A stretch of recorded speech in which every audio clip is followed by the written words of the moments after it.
नमस्कार दोस्तों, फिर से स्वागत है एंटीबायोटिक में। और इसमें बात करने जा रहे हैं बंगाल खाड़ियों के नदियों का उद्गम कहां से होता है और अंत कहां होता है। क्योंकि आपको पता है कि मिलान करवाइए सम्मिलित करवाने वाला सवाल आता है, उस सवाल को बचा जाऊंगा। मात्र 5 मिनट का आपका समय लूंगा। पसंद आए तो आप चैनल को सब्सक्राइब कर लेना, बेल आइकन घंटी के निशान दबा देना और हमारे टेलीग्राम को ज्वाइन कर लेना। राजस्थान को डिस्क्रिप्शन लिंक्स में मैंने दे रखा है लिंक, और ज्वाइन कर देखिए।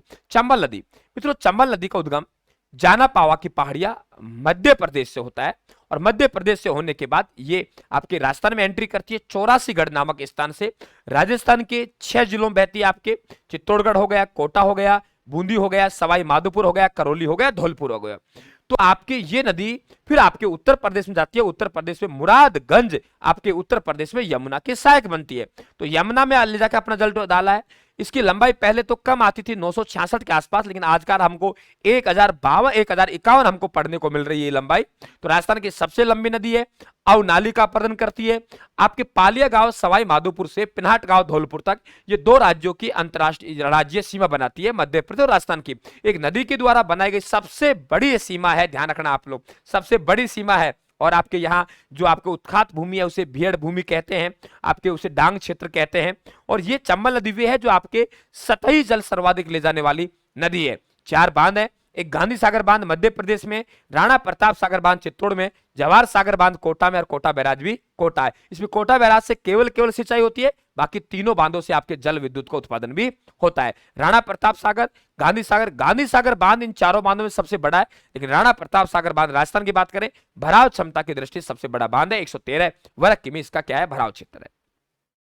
बामनी नदी शॉर्ट में बात करेंगे, बिल्कुल हम तो उद्गम और अंत की बात कर रहे हैं, लेकिन फिर मैं 2-4 बात बता रहा हूं। बामनी नदी का उद्गम हरिपुरा गांव चित्तौड़ से होता है। भैंसरोडगढ़ में जाके चित्तौड़गढ़ में चंबल में अपना जल डालती है। तो ये वे नदी है जो आपके भैंसरोडगढ़ चित्तौड़ में राजस्थान का सबसे ऊंचा जलप्रपात आपके चूलिया जलप्रपात क्या करती है, निर्माण करती है। मेज नदी, देखो मेज हो, कुराल हो, चाहे मांगली हो, तीनों नदी का उद्गम आपके भीलवाड़ा से हो रहा है। मेज का भी, कुराल का भी, मांगली का भी। मेज और कुराल है डायरेक्टली अपना जल चंबल नदी में डालती है कोटा बूंदी की सीमा पर। लेकिन मांगली नदी डायरेक्ट न डाल के, मांगली नदी आपके भीलवाड़ा से उद्गम हुआ और बाइसखेरा नामक स्थान पड़ता है बूंदी में। तो ये मेज में अपना जल डालती है। कौन नदी में? मेज नदी में अपना जल डालती है मांगली। ठीक है, क्लियर। आपका भीमला जलप्रपात इसी नदी पर बना हुआ है।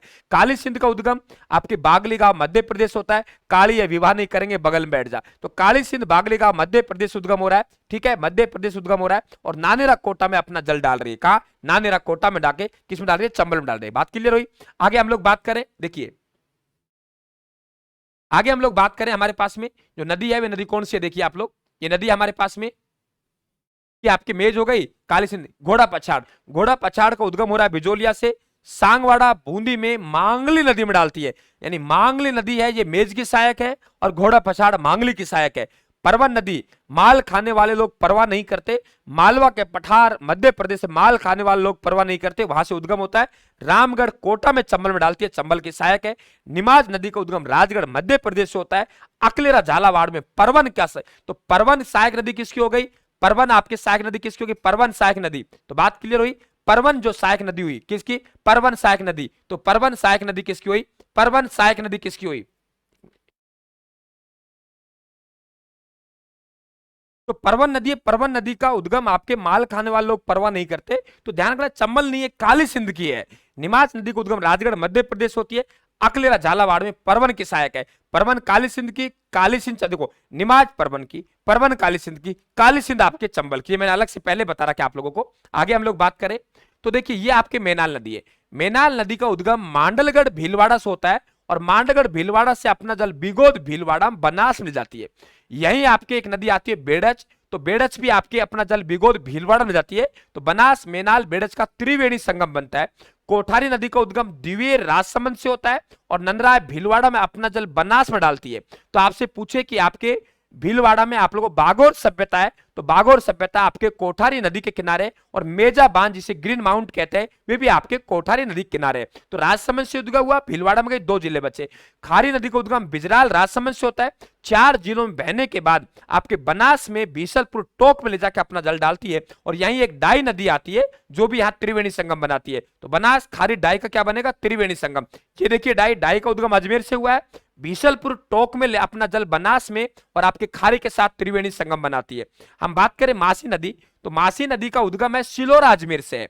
सिलोरा अजमेर से मासी नदी का उद्गम है और गहलोत टोक बनास में ये अपना जल डाल रही है। ध्यान रखना, मोरेल नदी चैनपुरा गांव जयपुर से उद्गम होता है, खंडार सवाई माधोपुर में अपना जल डालती है। और ये भी आपको ध्यान रखना है कि ये जो नदी है आपके मोरेल, तो आपके सवाई माधोपुर में जो मोरेल बांध बना हुआ है, मोरेल बांध इसी नदी पर बना हुआ है सवाई माधोपुर में। और मोरेल की सहायक नदी है, उसका नाम है ढूंढ, और ये दौसा में लाके अपना जल डालती है। तो मोरेल नदी का उद्गम जयपुर से हुआ, उसके बाद दौसा के बाद सवाई माधोपुर, ये भी आप लोगों को ध्यान रखना है।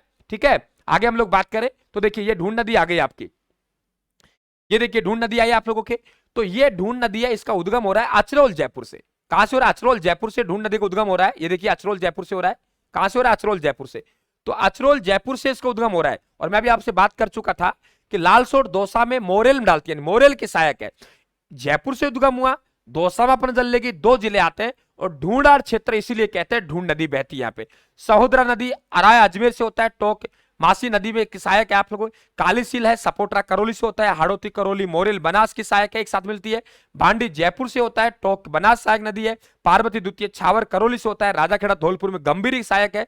बाण गंगा नदी बैराट जयपुर से फतेहबाद उत्तर प्रदेश यमुना में जाया करती थी, लेकिन अब नहीं जाती है क्योंकि अब ये आपके पानी कम पड़ गया।